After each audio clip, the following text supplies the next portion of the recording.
tous, j'espère que vous allez bien. Je vous retrouve aujourd'hui pour un après-shampoing. Ça faisait longtemps que j'en avais pas fait.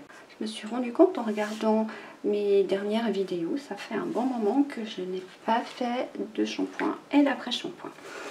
Vu que j'en ai plus, que j'ai fini le mien dernièrement, eh bien c'est le moment d'en refaire un. C'est une recette qui ira pour tout type de cheveux. En automne, je trouve, comme au printemps d'ailleurs, on a tendance à perdre pas mal de cheveux.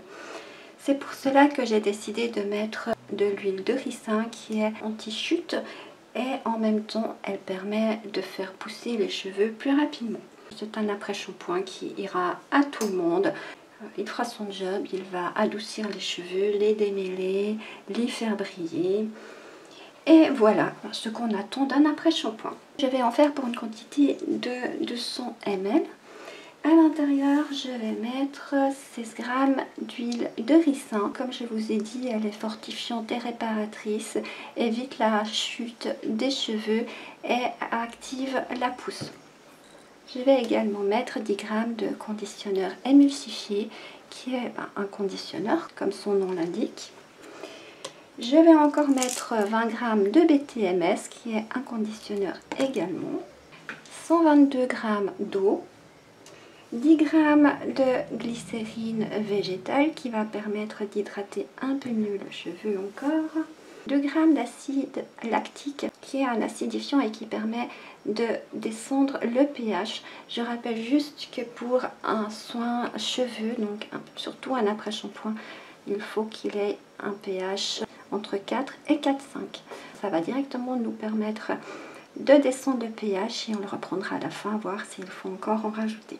Je vais mettre 0,1 g de biotine que Paul m'a envoyé. C'est un actif fortifiant pour les cheveux et en même temps il est conditionneur. Bon, je vais le tester. Si vous ne l'avez pas, vous n'en mettez pas. En plus, je vais vraiment en mettre une toute petite quantité, donc il n'y a vraiment pas besoin de le remplacer par quoi que ce soit.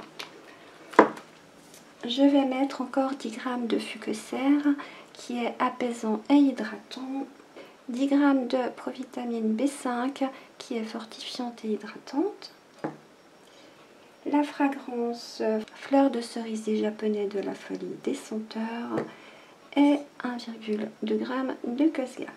Je ne sais pas si je vous l'ai dit, mais j'en fais pour un contenant de 200 ml. Nous pouvons directement passer à la recette.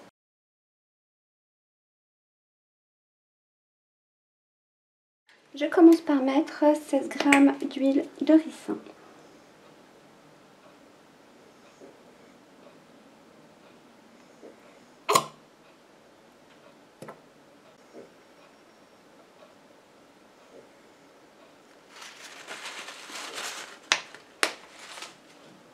Je rajoute 10 g de conditionneur émulsifié.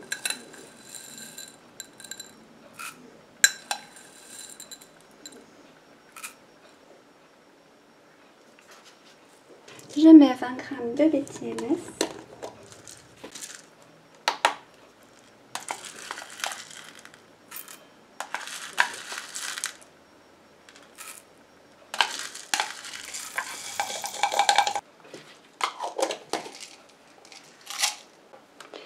Et je mets cette phase à chauffer au bain-marie.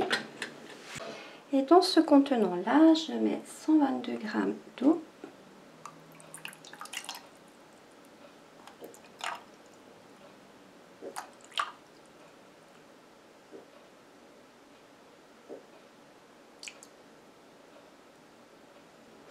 Et je rajoute 10 g de glycérine.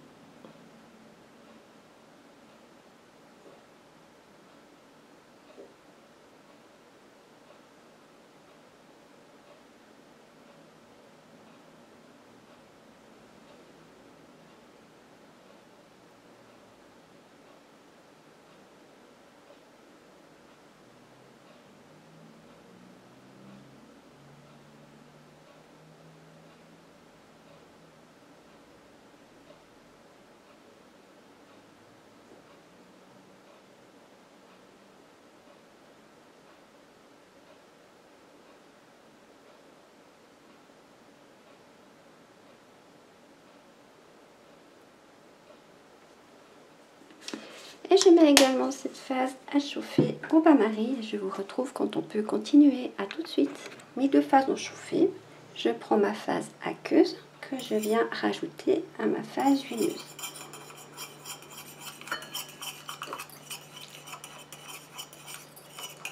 Je ne mets pas tout d'un coup. Je verse petit à petit.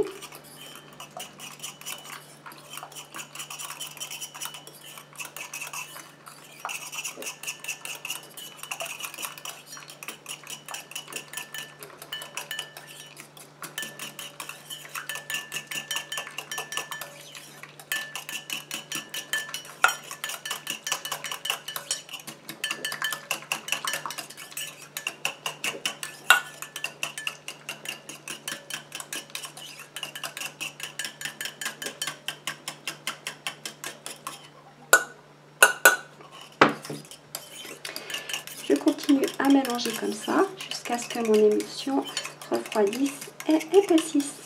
Je vous retrouve lorsqu'on peut continuer. Alors, ma crème a bien épaissi, ça me fait une texture comme ça. Je viens mettre mes ajouts. Je vais commencer par 2 g d'acide lactique.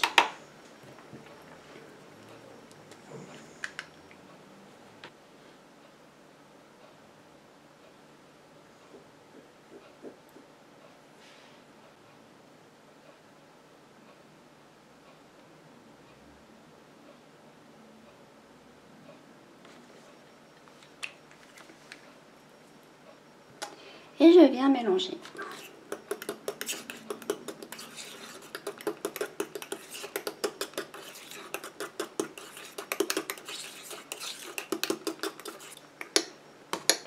Je rajoute 0,1 g de biotine. Je ne sais pas comment ça s'ajoute.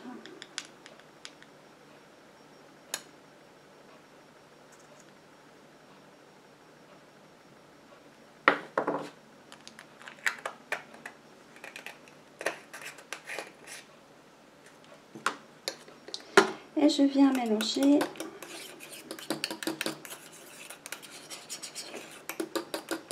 Ils me disent qu'il faut bien mélanger la biotine. Donc on va bien mélanger, mais en même temps, vu qu'on va encore faire des ajouts, elle se mélangera encore mieux.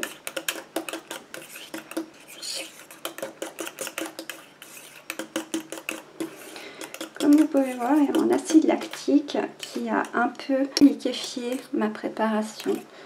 Elle est moins consistante qu'avant, mais c'est pas grave parce que comme elle est encore tiède, parce qu'elle va se recompacter un peu.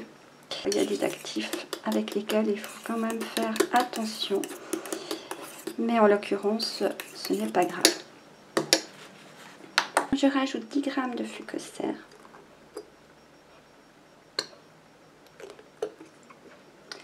Cet après-shampoing s'appliquera après le shampoing. Une fois les cheveux bien lavés et rincés, on appliquera l'après-shampoing. Il faudra le laisser poser 1 à 2 minutes et ensuite il faut le rincer.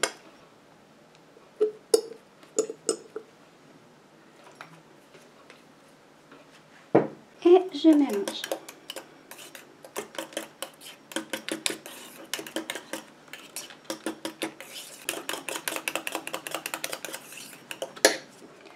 Je mets 10 g de provitamine B5.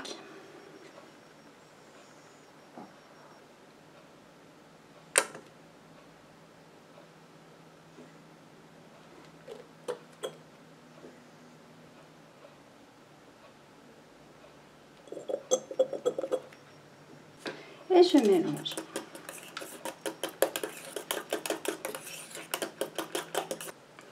Trois grammes de fragrance.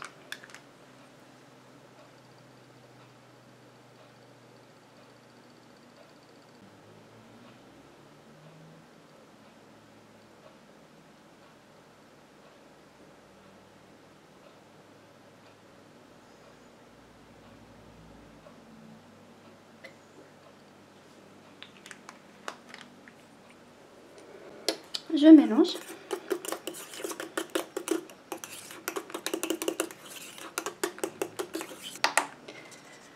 « 1,2 g de Cosgarde.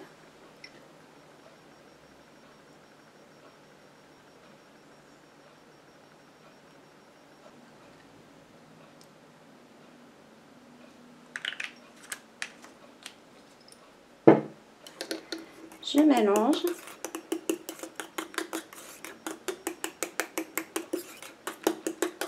J'avais prévu de le mettre en pot, mais je pense que je vais le mettre en bouteille. Je viens prendre mon pH.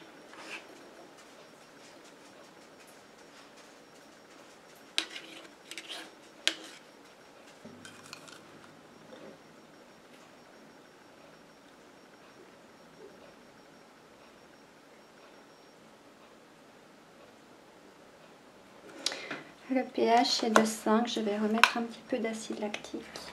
Je vais en mettre 1 gramme supplémentaire.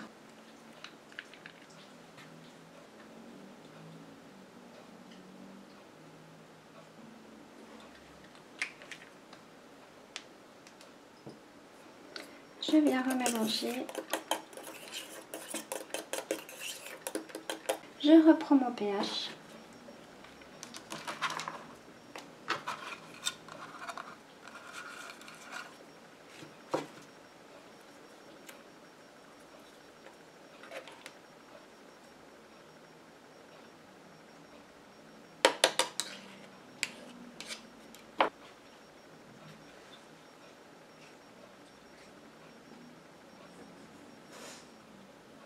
Le pH est toujours trop haut, je remets 1 gramme.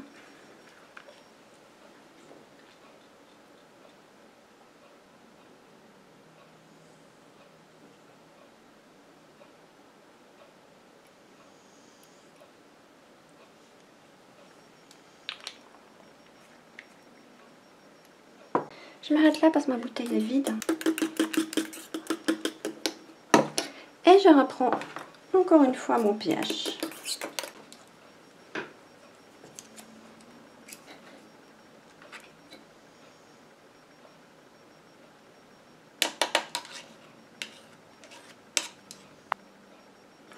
Et on est bon, on est à 4,5. Je viens la mettre en bouteille.